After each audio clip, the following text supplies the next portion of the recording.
इस बार फाइट करेंगे। इस बार नेता को कुछ नहीं, अपने तिपरासा को ग्रेटर तिपरालैंड देंगे। कॉम्प्रोमाइज़ नहीं करके इस बार सब नेशनल पार्टीज़ को दिखाएंगे कि बुबागरा तैयार है आखिरी आदमी तक फाइट करने के लिए।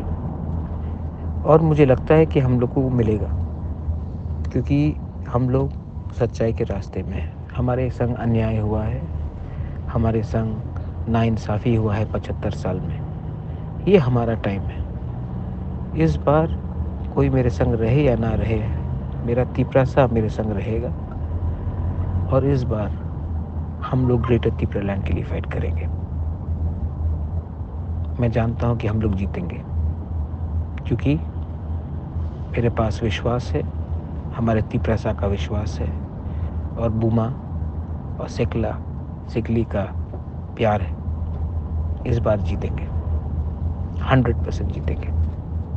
ये फाइट कोई एमएलए मंत्री के लिए नहीं है, ये फाइट हमारा बुकुंग बारा तिपरासा के लिए है, और ये फाइट हम लोग जीतेंगे।